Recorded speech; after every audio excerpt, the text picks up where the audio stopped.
Click করুন অ্যাপের bell আইকনে আর সাবস্ক্রাইব করুন এবিপি আনন্দ। সব সময় থাকুন খবরে।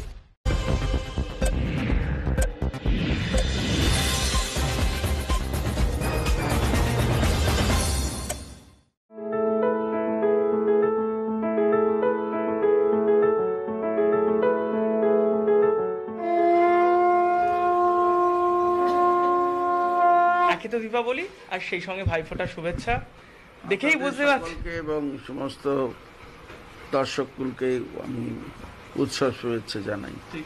আজকে একেবারে অন্য মেজাজে, তাই তো? না অন্য মেজাজ না, মেজাজ তো প্রত্যেক দিনই একই থাকে।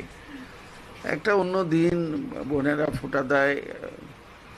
আমার প্রথম ফোঁটার সকালবেলা ঘুম থেকে উঠে দিদির ব্যাঙ্গালোর থেকে ফোন। আচ্ছা। বলে ফোনে ফোঁটা দিলাম, যেতে পারলাম না রে। তো ওরে মাস্টার বোন শান্তা এলো, অনেকেই এসছে ফোঁটা দিতে। নিয়ম বিধি মেনে যতটুকু পেরেছি করেছি। এবার তো মানে সবসময় প্রার্থনা করি যে দাদা যেন ভালো থাকেই, এবারে আরো বেশি করে।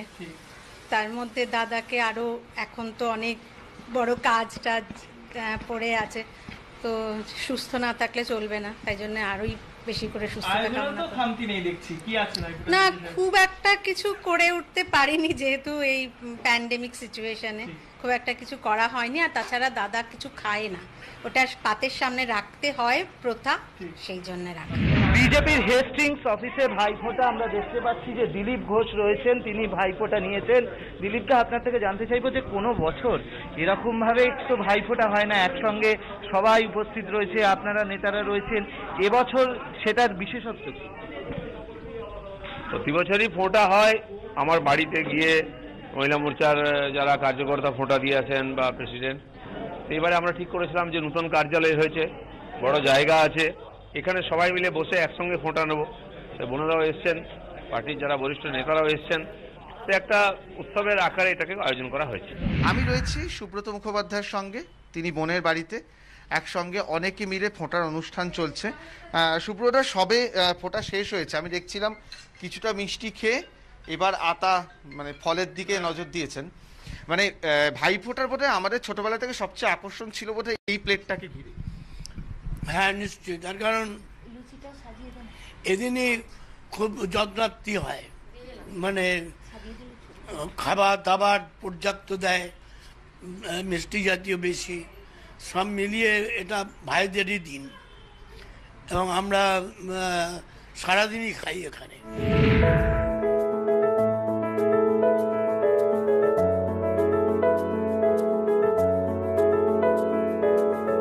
কাঁচরাপাড়ার বাড়িতে যেমন দুর্গাপুজোকে কোনো অবস্থাতেই বড় করিনি, তেমনি বাড়িতে কোনো ভাইফোঁটা টাইফোঁটাই সেইভাবে থাকিনি।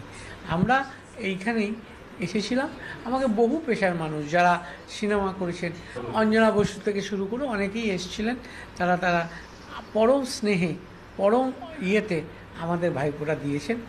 রিমঝিম ছিল, এরা ভালোভাবে এসেছেন গেছেন। আপনি অতীতে কখনো মমতা বন্দ্যোপাধ্যায় ফোঁটা নিয়েছেন? হ্যাঁ নিয়েছি, অনেকদিন, সে অনেকদিন হয়ে গেছে।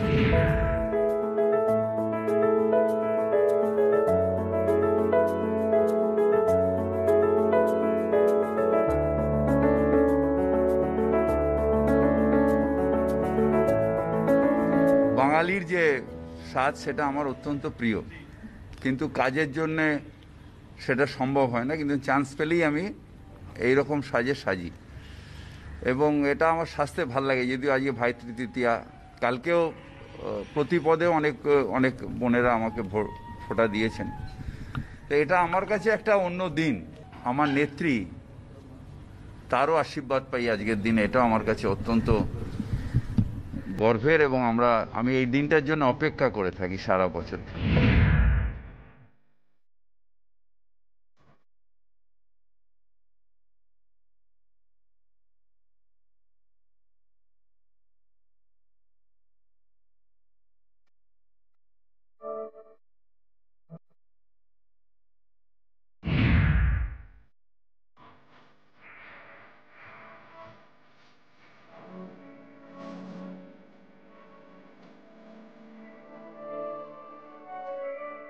প্রত্যেক বছরই দেখেছি বিজেপির মহিলা যারা কর্মী, আমাদের বোনেরা, তারা ভাইদের জন্য ফোঁটা দেন, কল্যাণ কামনা করেন।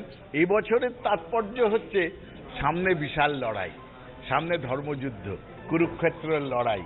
সেই লড়াইয়ের আগে বোনেরা আমাদের কল্যাণ কামনা করলেন। এই ভাই বোন মিলেই, কাঁধে কাঁধ মিলিয়েই করতে হবে, সোনার বাংলা আনতে হবে।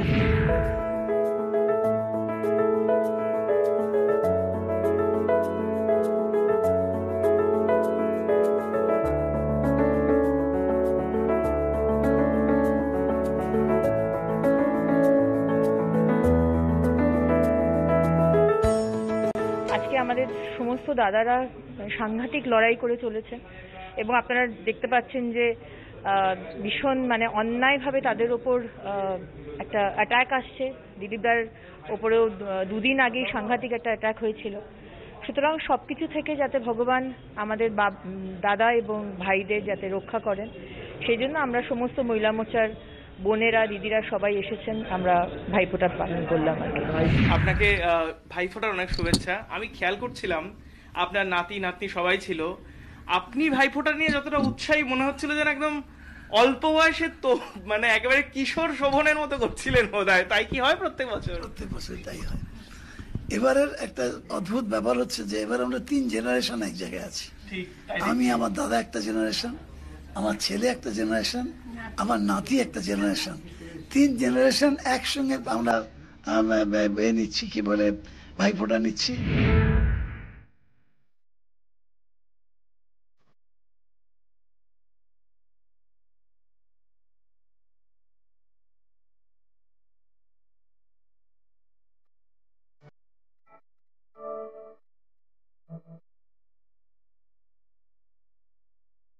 আমি কাউকে দেখে কিছু করি না, আমার যেটা মনে হয় আমি সেটা করি।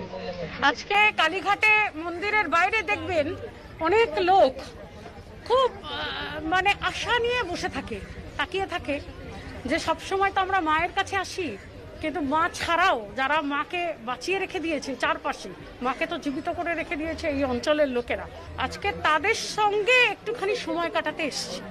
শুধু তো ভালোবাসা দিতে পারি, আমি সেটাই দিচ্ছি, ফোঁটা দিচ্ছি। শুভেচ্ছা অন্তর থেকে যাচ্ছে যে তারা ভালো থাকুক, শান্তিতে থাকুক এবং দেশে শান্তি আসুক।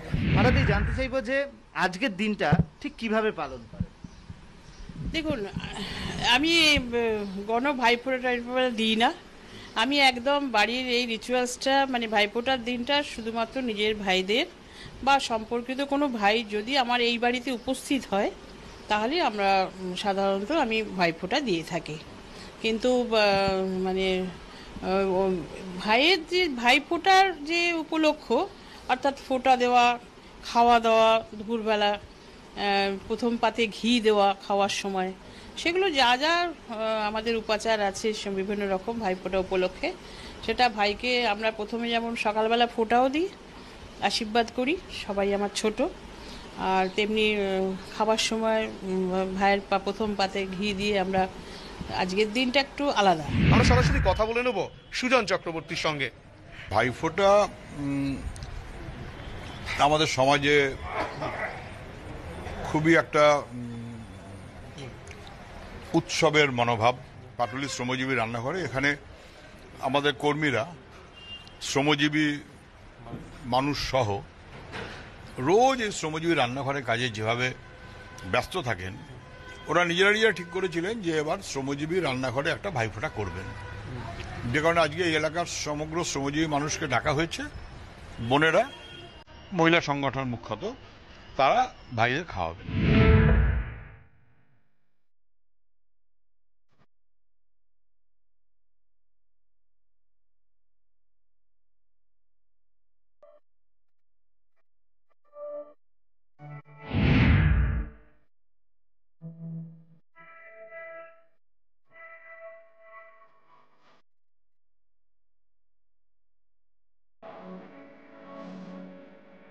দিদির কাছে এসেছি। দিদিদের আদর ভাইদের কাছে সবসময় অমূল্য, অতুলনীয়, অনুপম। তাই এই যে উৎসব, ভাই বোনের সম্পর্কের উৎসব, এটা শুধু ধর্মীয় উৎসব নয়, এটা ভারতবর্ষের একটা সংস্কৃতি, ভারতবর্ষের একটা সভ্যতার অঙ্গ। সেগুলোকে আমরা নানাভাবে করার চেষ্টা করি, এটাই তো বিষয়। তাই কোথাও রাখি, কোথাও ভাইফোঁটা। আপনি কি খাবার খেতে খুব ভালোবাসেন, সেই জন্য বোনেদের এই আদর? নিশ্চয়ই আমি খাবার খেতে খুবই ভালোবাসি, কিন্তু এত পরিমাণ খাই না। কিন্তু আজকের দিনটা একটা বিশেষ দিন, আর বোনেরা এটা সকালবেলা থেকেই রান্না করেছে। তা সুতরাং ওরা যখন রান্না করে নিয়ে এসছে, যতটা পারবো খাবো। আর সবটাই ওরা প্রতি বছরই নিজেরা করে নিয়ে আসে এইভাবে। আর এটা আমার কাছে একটা বড় প্রাপ্তি, তার কারণ ওরা রান্নাও খুব ভালো করে। আর এত যেগুলো আমার ফেভারিট ওরা জানে, পোস্ত আমার খুব ফেভারিট, কোন কোন মাছ আমি ভালোবাসি ওরা জানে, সেগুলো করে নিয়েছে। কিন্তু যতটুকু পারবো ততটুকু খাবো।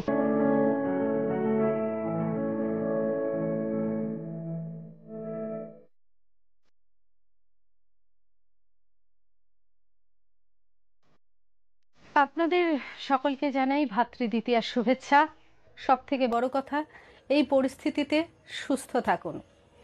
এবারে সব কিছুই খুব অনাড়ম্বরের সঙ্গে, সেটা পুজো হোক, কালী পুজো হোক, ভাইফোঁটা হোক, কোনো কিছুতেই আড়ম্বর নেই। আড়ম্বর করা সম্ভবও নয়, কারণ চতুর্দিকে শুধু দুর্ঘটনা এবং খারাপ খবর।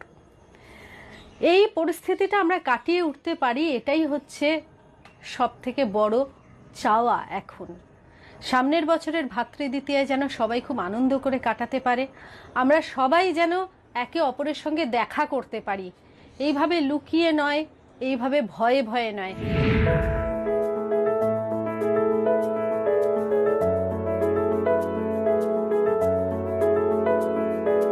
এই বছরটা তো এমনিতেই খুব অন্যরকম, কোভিডের জন্য সবকিছুই খুব নিয়ন্ত্রিত।